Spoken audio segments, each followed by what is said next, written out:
Hello, creative spirits. Welcome to another episode of Your Creative and Magical Life. It's your host, Cecily Saylor. I'm a creativity coach, I'm a tarot reader, I'm a writer, I'm a Capricorn and a Taurus, and a little bit strange, a little bit witchy, a little bit odd, and very grateful that you're here to listen and that maybe you've been listening or you're starting to listen. Thank you for supporting and connecting with the show. Today, I'm going to talk about creativity and academia, primarily graduate programs in the fine arts. I attended such a program and I have worked with a lot of people and know a lot of people who have been through such programs as well. So, I'm going to share my understanding of how these programs can impact creativity and hope that helps you if you're ever thinking about applying to a program, if you've been through a program, if you have friends who talk about going to a program, maybe this will be helpful.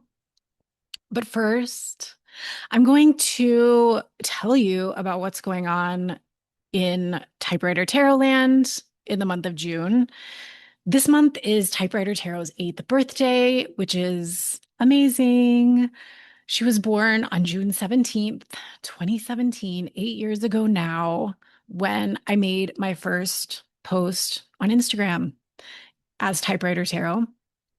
And I don't necessarily think that Instagram is the place where things need to be born or the place where businesses are formalized, but that just happened to be the way at the time that I announced Typewriter Tarot's existence to the world. I came out as Typewriter Tarot's mom.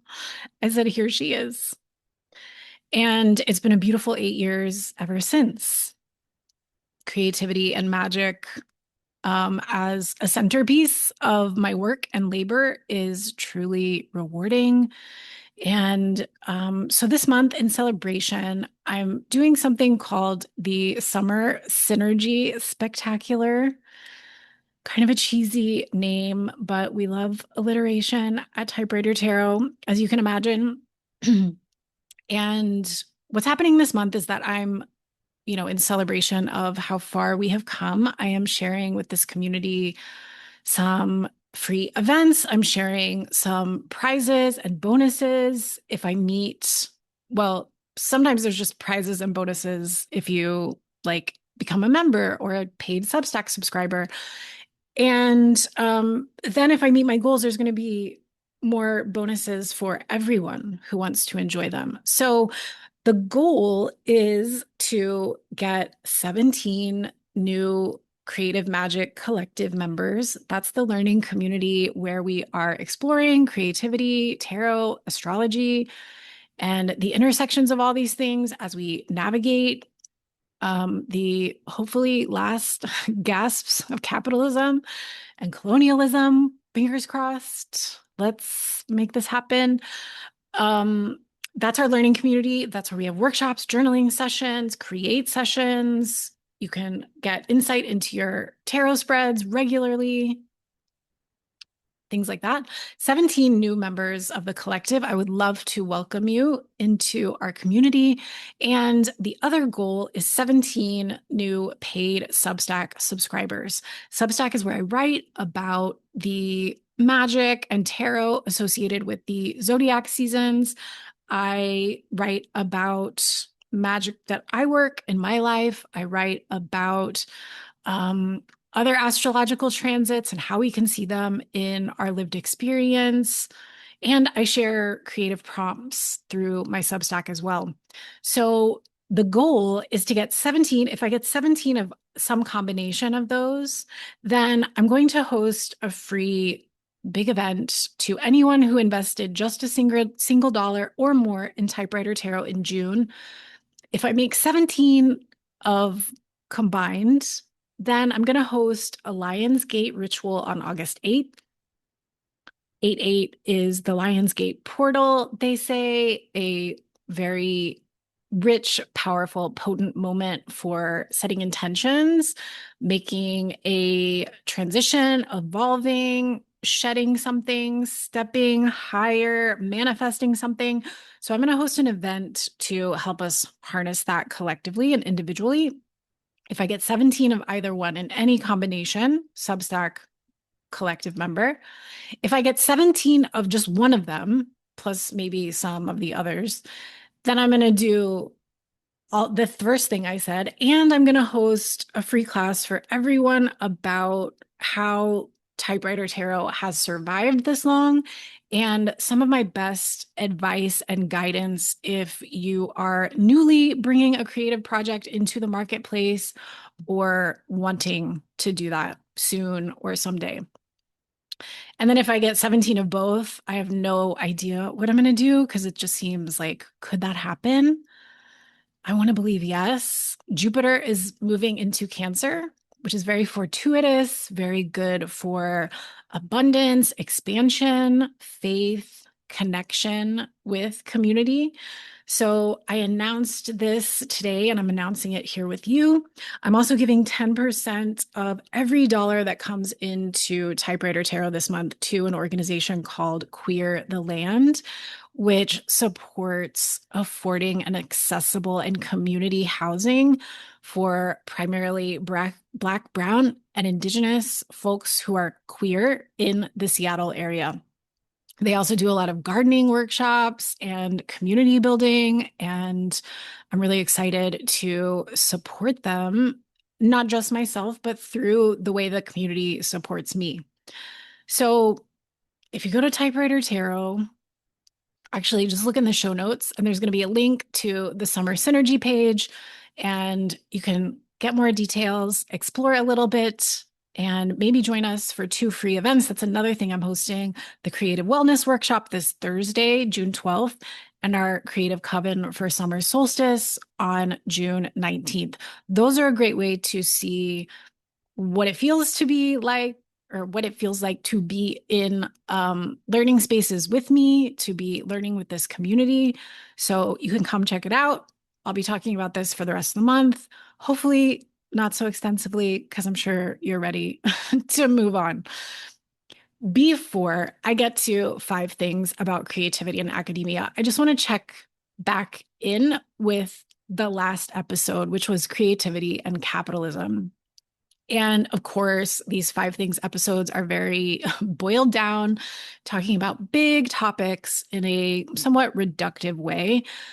And so, of course, there's many things I didn't say in that episode, but something that happened since that episode is that the current administration in America cut off a lot of funding for the National Endowment for the Arts in the United States.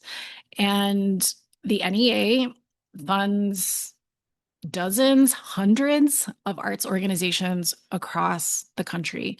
These are literary journals, they are arts education organizations, they are organizations that support and create creative culture in communities, whether they're urban or rural. And so the NEA really, through its funding mechanisms and other forms of support, kind of like waters the creative gardens of the United States in a big way. Many literary journals and such arts organizations rely on NEA funding, which can be 5 figures in a year, $10,000, $20,000, $40,000. Many of these organizations have a very small budget. And so those NEA grants are a big part of what allows organizations to do the work that they do and to have the impact that they have. So this is really like the hose got turned off and all of these little gardens across the country are just getting less water. There's going to be more withering in the creative communities across the country. I mean, my hope is that creative people continue to find creative ways to stay creative and to nurture creativity. And creative people are very resourceful. They're already doing a lot with a little, but this will cause most likely some organizations to close. And, just imagine sort of a map of like little villages across the country where the lights are turning off a little bit more everywhere. And so, for the rest of us who love to support the arts, we have all these organizations asking us now to support them because they no longer have this funding. And at the same time, we're being squeezed with like tariffs and being underpaid and all of that stuff, everything costing more and more and more, and having to pay for more and more and more things. So this squeezes us energetically. The organizations that support us in the community are being squeezed, and we're being squeezed in terms of supporting those organizations. So this is where capitalism that in this current form is only interested in making massive profits for people who are already rich. This is where this kind of capitalism really squeezes our creativity and really kind of it's a little bit of a beat down, right? When you lose this funding that you've had for several years, that's such a disappointment. It's such a loss of support. It's, a hit to one's morale. And it means that everyone has to work harder to try and just maintain, if not maintain with less. So I just want to note that it's a big deal. There's obviously a lot to be worried about just in these first 6 months of 2025 and what all of that signifies for our future. But I just want to highlight that like it's rough out here. And that's why we need to fight individually and collectively as much as we can to hold on to our sacred relationship with creativity, to make art that reflects the moment that we're in and that inspires other people, and to be connected to other creative communities so that we can support each other in creative ways. Okay. That's my follow up to creativity and capitalism. Let's get into creativity and academia. So, first, I want to say that I'm mostly agnostic when it comes to whether a person should go into a graduate fine arts program. So, this would be like an MFA program in creative writing, which is what I did, or a fine arts program in dance, visual art, whatever, graphic design, even probably. So, it's been a good while since I was in my program. It's been about 20 years. And I went to a program in my home state at a fairly large public institution. And it was a 3-year program. I was getting my MFA in fiction. And I'm going to caveat this because there were like, at that time I was about 23, 24, 25, 26, over kind of like those early 20s. And I had been working for a few years after college. I had not studied literature in college. I studied journalism. So when I went into this MFA program, a lot of the other folks were English and literature majors. So I was kind of like out of my league, I felt like, when it came to um, like speaking the language of the academic workshop, the like higher level seminar, and in talking about literature and literary theory. I also was still very much getting to know myself or not getting to know myself. I don't know. Definitely, very young and not like super confident. I already felt a little bit intimidated by the other folks in my program. I got into my program after being on the wait list, so I was a little intimidated by that. And yeah, I struggled a little bit. There were some kind of different shifts going on in the program.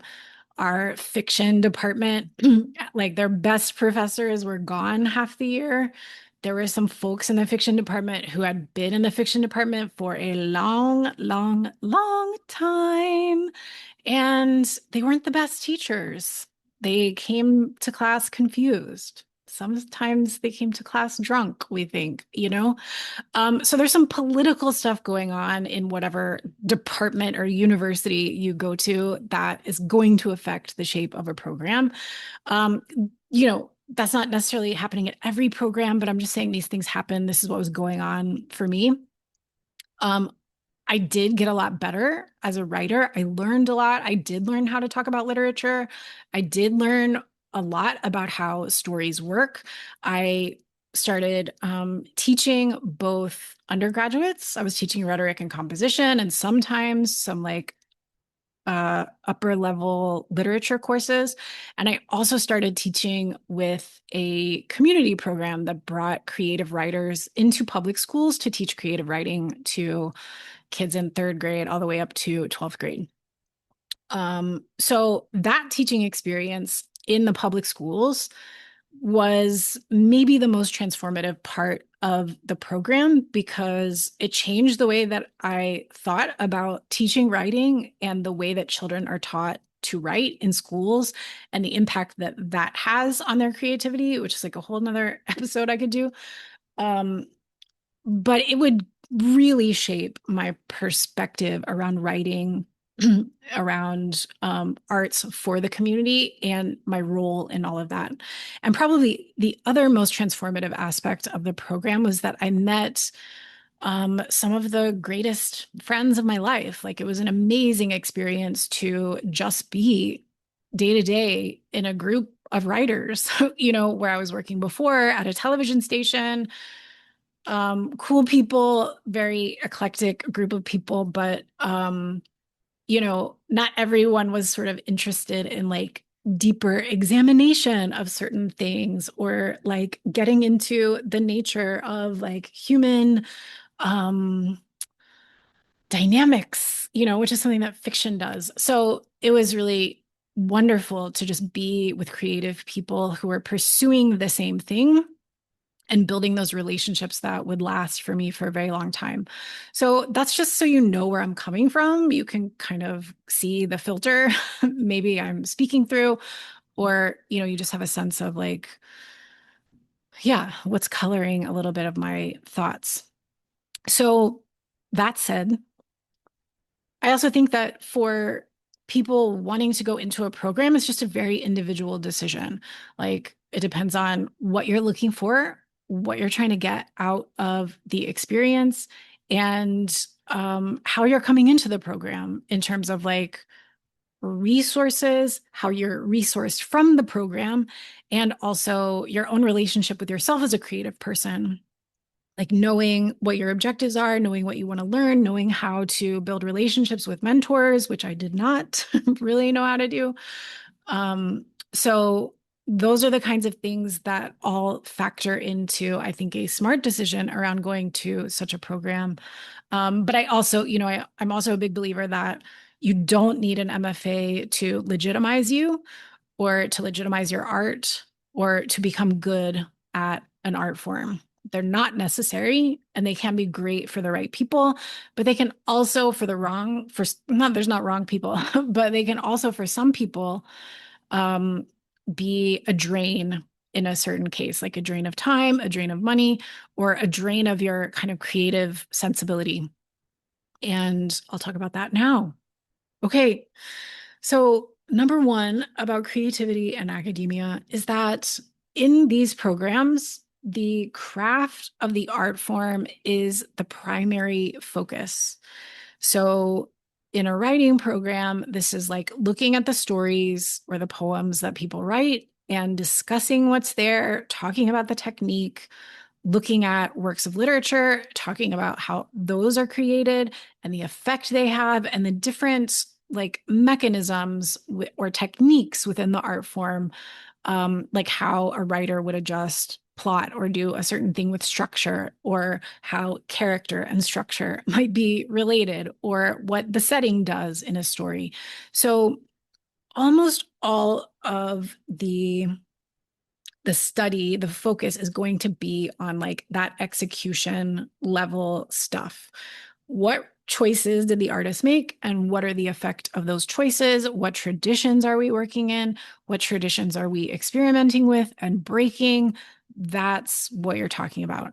So in a writing workshop in a graduate program, there's not going to like usually the writer, this may have changed in more places, but I suspect it's still the general practice is that the writer whose story everyone is about to talk about doesn't talk during the conversation. And I think that's for good reason on one hand, because writers can be defensive or try to like explain when people are giving feedback, when, we really want to talk about here's what's on the page, here's what you gave us, and here's like what comes up for us when we interact with that.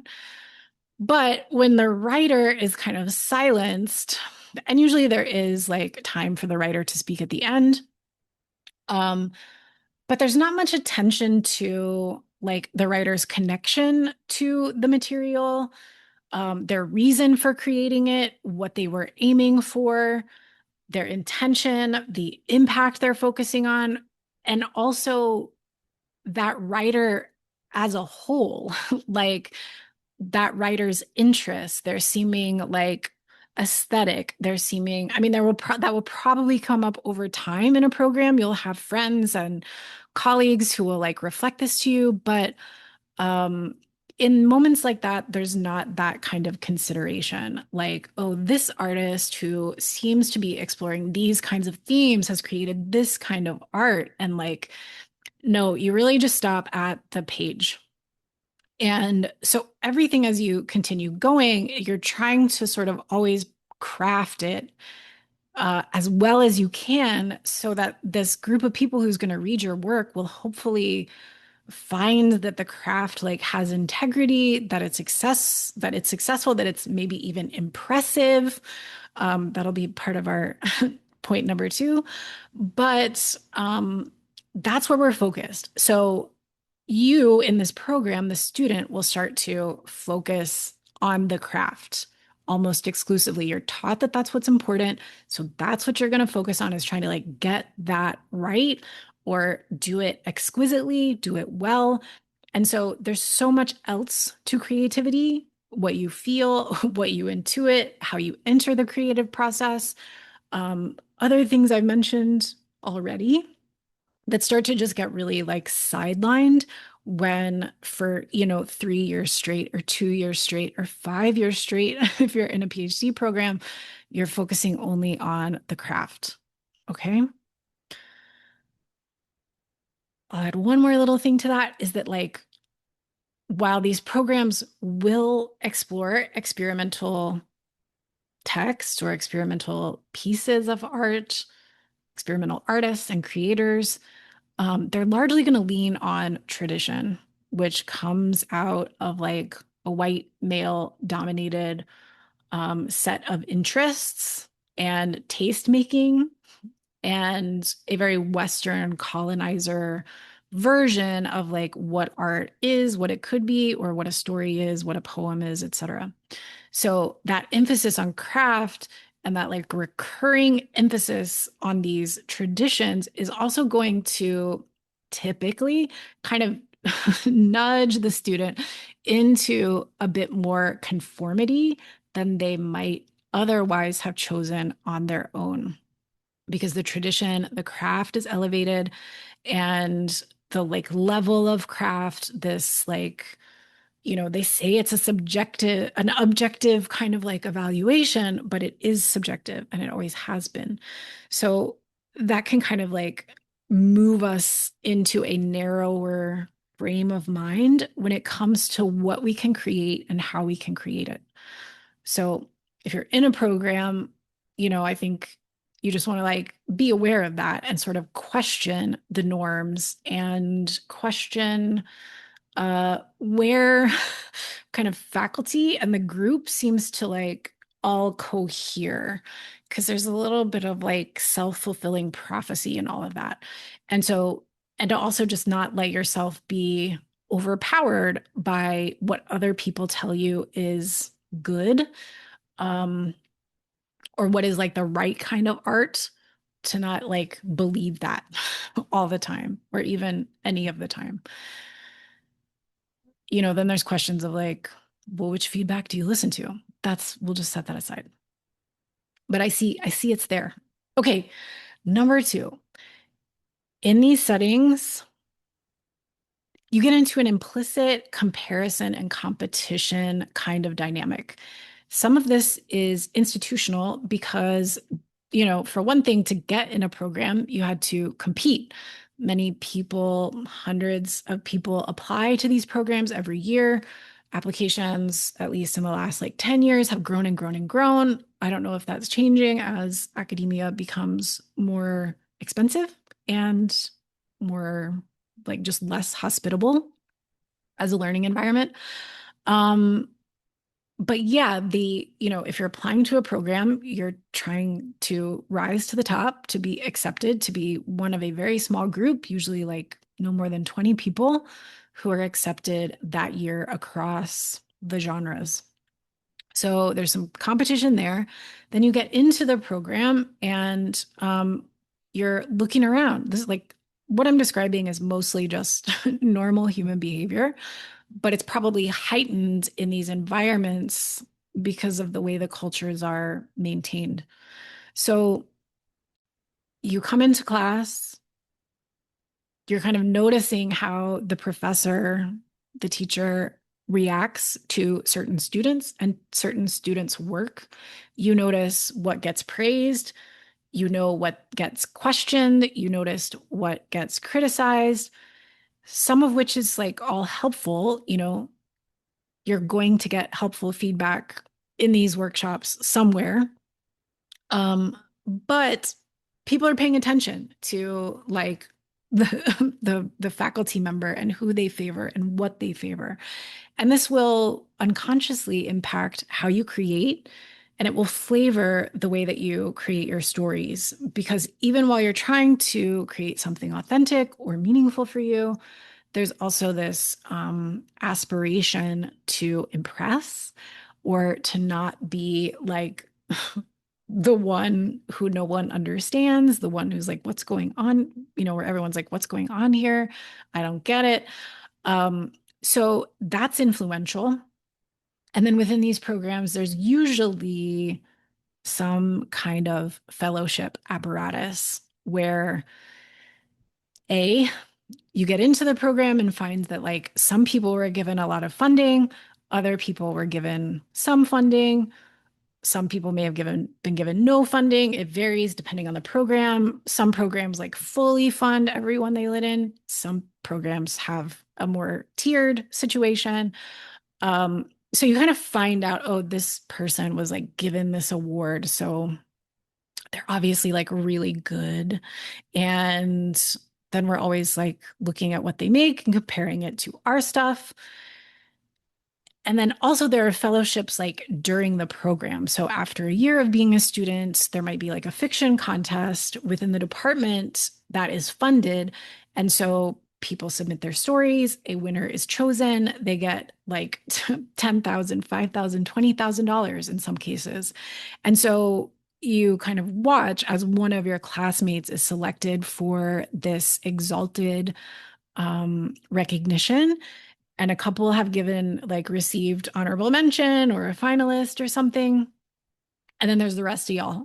So, that's exciting. That's great for a young artist or an old artist or a middle-aged artist to get a lot of funding for successful work. But it does reinforce that dynamic of like looking around at what other people are doing and comparing it to what you're doing and trying to make adjustments based on what you interpret through everyone else to be a higher form of art. So it's going to take you away a little bit. There's going to be some drift from your natural creativity. And then you're going to get accustomed to looking around you to see what other people are doing, which again is very human, but we just want to like be careful to notice how much that like external influence is like getting into our heads, getting into our psyches. All right. This is kind of a tie back to number one, but I think it's important. Number three, there's not, because there's so much emphasis on craft, there's not much emphasis on the process or why you're doing it or what your goals are. It's just kind of like, here's good writing, go back and try it again, go make another story, go work on your stuff, bring it back, we'll critique it. And no one's asking you, well, like, what's your process for creating?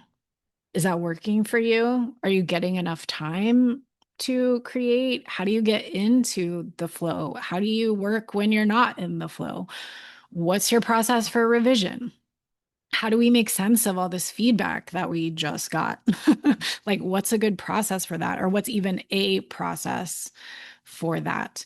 And, these programs will have established, well known authors, many of them come through and do like workshops and readings. And students are always wanting to know, like, what was your process? How did you do it? Because no one has helped them develop their own process. So they are all looking to these like successful writers or artists to find out what they did so they can copy that, which isn't, again, going to be necessarily like what works best for you. Creatives are eccentric. We're weird. We have sensitivities and odd predilections and like lots of needs. And so just copying someone else's process isn't going to work for us usually. But there's not a lot of conversation about this. There's not conversation about like, what is creativity? What are we doing when we create? And how do I like listen to my own like inner guide as I'm doing this? And how do I hold that in the tension with the craft that we're learning? So we start to forget that all of those things I've just described are a part of the creative process, are very important. We need all of these things so that we can improve at the craft, but they all go together. And most of them are just kind of like, again, sitting at the edge of the gym, not dancing at the school dance, just watching, feeling kind of lonely. Okay, two more to go. Number 4, these programs, through some of the different realities I've already described, will kind of funnel you into a narrow model that doesn't have room for everyone or every kind of artist.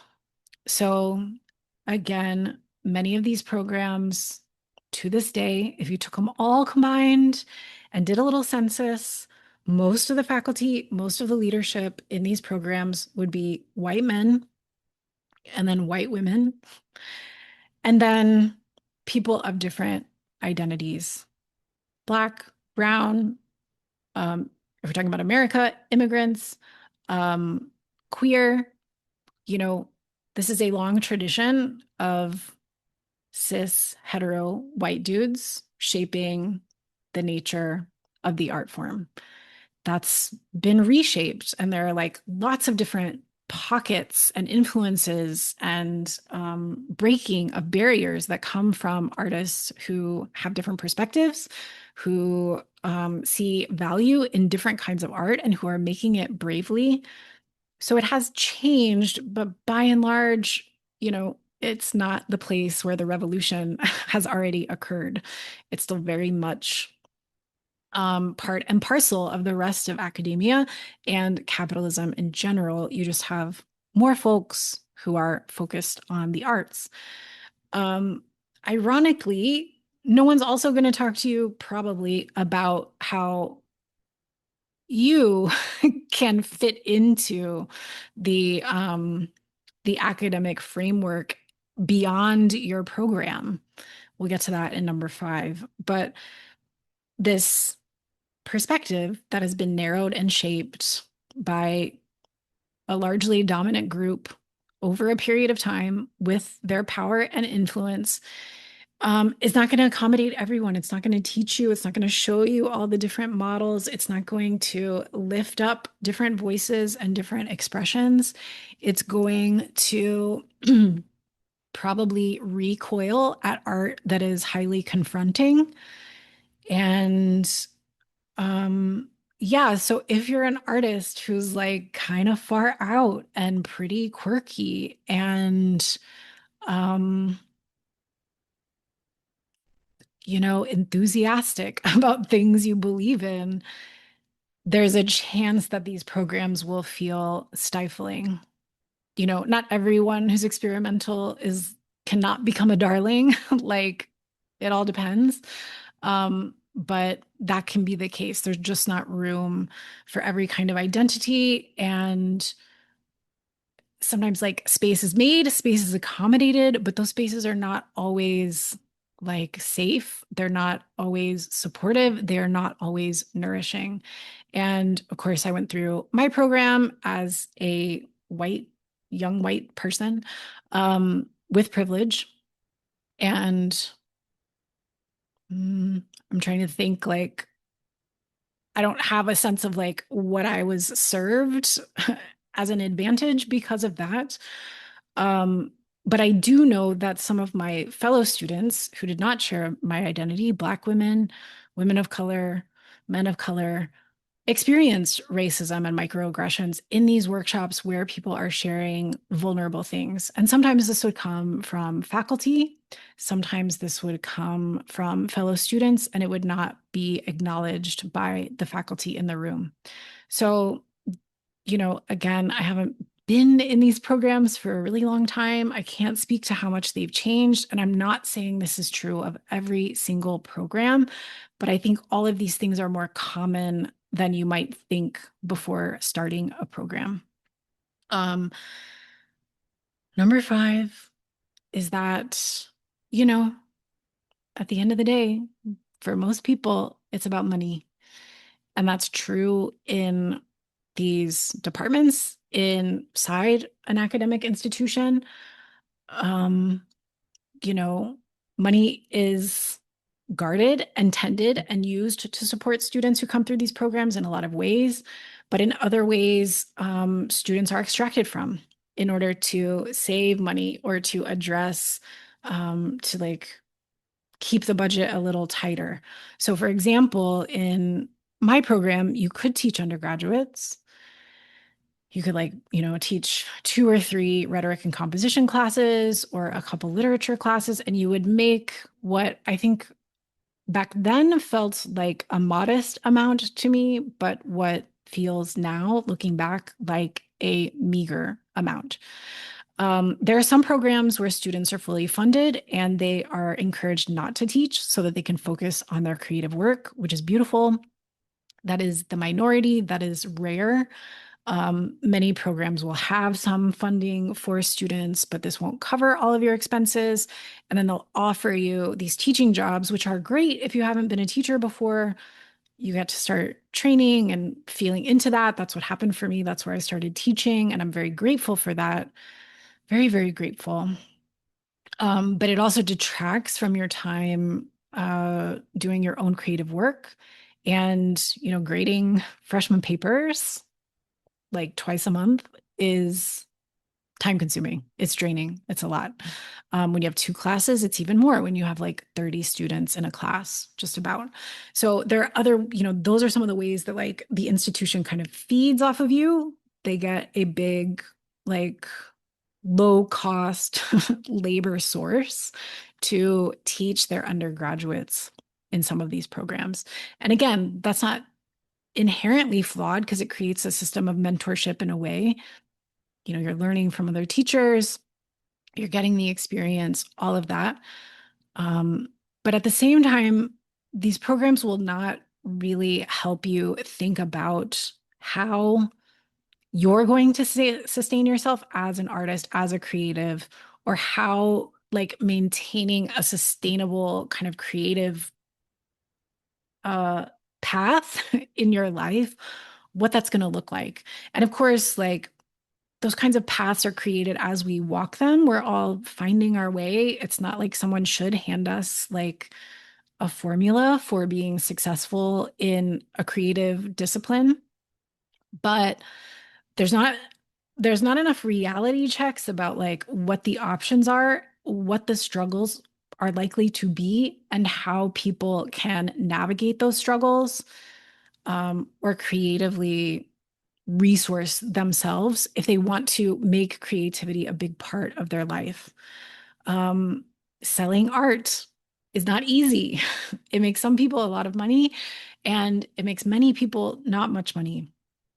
It's very difficult to sell a book and make a lot of money that you took like many, many hours, months, and years to create. It's likely to actually cost you money in certain ways. Like you will not be fully compensated for your labor. If you want to stay in academia, you're likely to remain an adjunct where you have a big course load, poor pay, and shitty benefits. Again, there's variety. It's not true everywhere, but no one's going to sit you down and say, yo, here's what's up. Here's what you got to think about. Here's how I did it. Here's how you could do it. Here's some opportunities I see for you based on your strengths, based on, your interests as an artist. These are some directions you could go. You're not going to get that. You have to create that yourself. You have to look for that. You have to ask those questions. That may have changed. Maybe there's some kind of like career development, like cubbyhole in the fine arts departments these days where you can go and get that guidance. But I haven't heard about that. So, um, yeah. And as I talked about at the beginning, and as we talked about in creativity and capitalism, it's not easy. They make it really hard. Is possible. We can do things. We can have joy in all of this. And I don't want this episode to be a downer, to be like a big pile of shit on academia, because I love learning educational institutions, actually, which are financial institutions. That slip of the tongue brings me to something I wrote down that I forgot to mention. This was a quote I heard, I think, in the Trevor Noah podcast from, I think, someone named Ruha Benjamin. And she was talking, I think, about the Trump administration's efforts to dominate Harvard. And she talked about universities basically being hedge funds that offer classes. And that's kind of true. A lot of these universities, unlike arts organizations, do have endowments. Most of that money will be funneled not to the arts, of course, but the institutions themselves, many of them do have large endowments, big financial institutions where they make money off investments and interest and all of that. So, anyway, I'm not against educational institutions. I love learning. And for some people, academia is like you're like a fish in water, and that's your jam, and it feels so good. And I celebrate that. And for others of us, it's like, yeah, maybe some of this, but not so much of this. And for others, it's kind of like doesn't feel right. And that's all okay. I think that's the other thing about this is like, I don't want folks out there to hold the MFA on a pedestal as this thing that like you need to get in order to legitimize yourself. I think it can help given the world, like an MFA is a terminal degree. It means you can teach in academia. Having one myself allowed me to go teach in Korea and have a better paying job over there for a year. It helped me get jobs in the nonprofits that I worked for. It probably wasn't essential to any of those things, but it did help. So, I understand pieces of paper and certificates and validation are meaningful in our world. They do open doors, but I just don't want you to think that you can only be a good, respected, effective, impactful artist by doing that. My partner, in fact, is a creative professional who did not get an MFA and is way more successful than me. So it can happen all kinds of ways. Everyone's on a different journey. I offer this. Should it help you? Just contemplate or think about things. And if you have like objections or questions or some aspect of this that I didn't talk about, or an experience of your own that either mirrors this or um, counters this, feel free to write me and let me know. I feel like there was one other thing I wanted to tell you. I think it left my mind, but I'll stop recording and finish the episode. Okay, my friends. Mm, here's what I wanted to tell you. What I notice sometimes in working with people who have gone through these programs is that in the years after, there can be a lot of confusion. Like some of that internalized stuff I've talked about is like now in the creative person, it's like uh, shading their perspective. They have maybe forgotten about these other aspects of creativity, or they never felt like anyone nurtured those aspects with them or for them. And so our work together will be about kind of like broadening the perspective and kind of looking at least a little bit like how the program they went to impacted them. So the experiences they had, um, often too, it's just like one shitty teacher says one shitty thing to you, and people hold on to that for years and it's still holding them back. So we can like process that stuff. Sometimes people come out of these programs and they think there's something wrong with them because, other friends went through the program and like published their books and were having certain forms of success that were shown to us in the program. So people feel like they're not doing it right. They're not really a writer. They were just pretending or something like that. And I hate to see that. It doesn't have to be that way. So if you're going into a program, keep your wits about you, keep your magic with you, hold on to what creativity means to you. And if you're not going into a program, cool, just like do your thing. Find some creative time soon. You need it. We need it. It's hard out here in 2025. And I appreciate y'all being creative wherever you are. So, yeah, that was the long way of saying enjoy your creative and magical life. And I will talk to you soon. Bye for now.